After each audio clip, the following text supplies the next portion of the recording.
If you have one to the extreme, you will be very unscientific.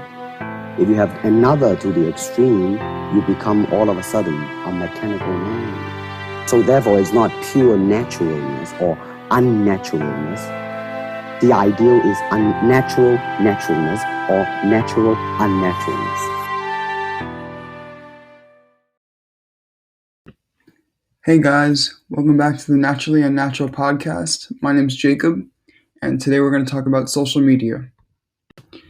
Dictionary.com defines social media as websites and other online means of communication that are used by large groups of people to share information and to develop social and professional contacts.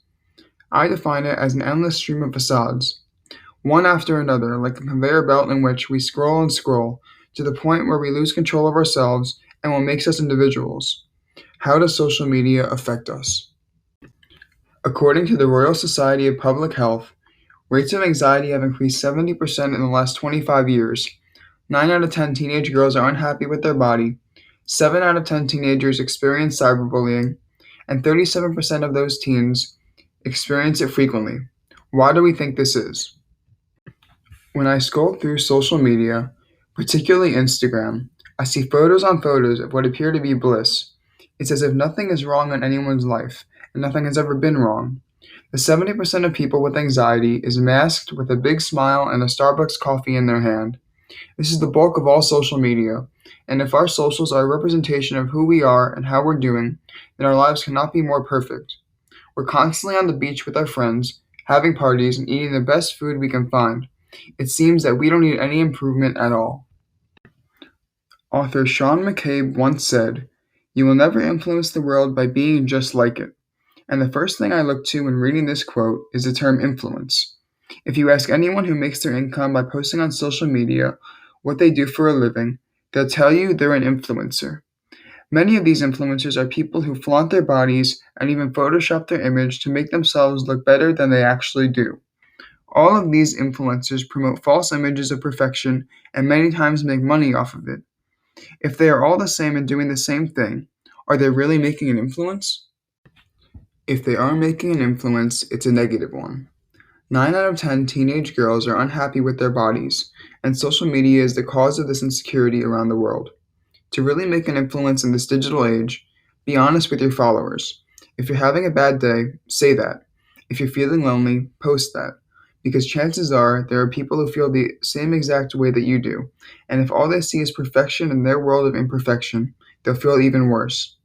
If everyone posts their bliss, and you post the truth, you are truly the one making the influence because you are disrupting the harmful norm of social media.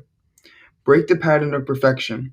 Your imperfections are your superpower, and your superpower might save someone's life. The language we use to describe people on social media is very telling in terms of the hierarchy on the internet and in real life.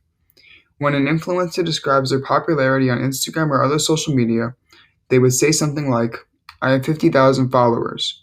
A follower is defined as an adherent or a devotee of a particular person, cause, or activity, or a person who moves or travels behind someone or something. When Moses was leading the Israelites out of Egypt, those were his and God's followers.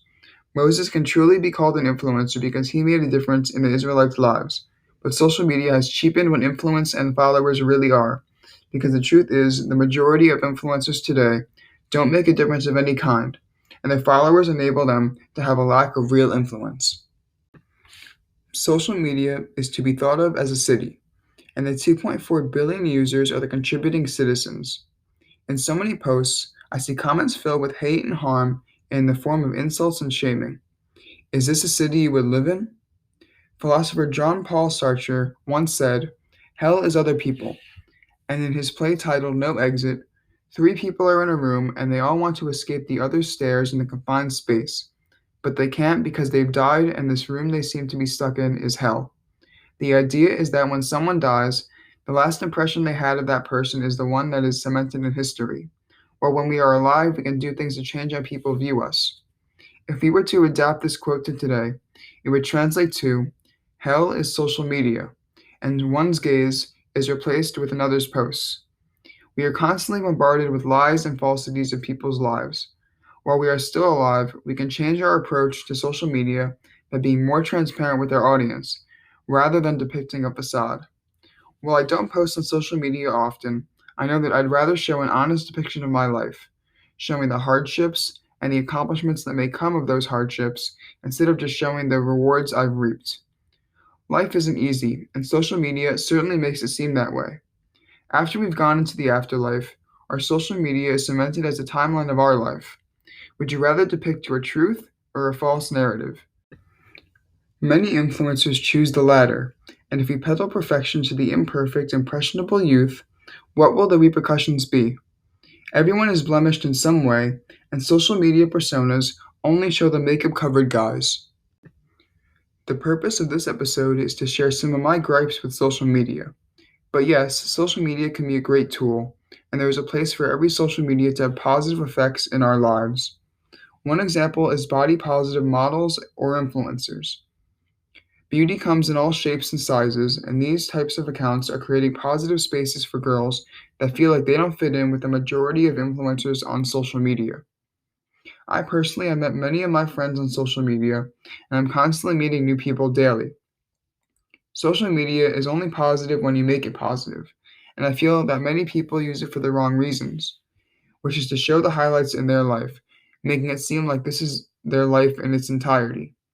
When using social media, make sure you remind yourself that these are highlights, not their daily routine.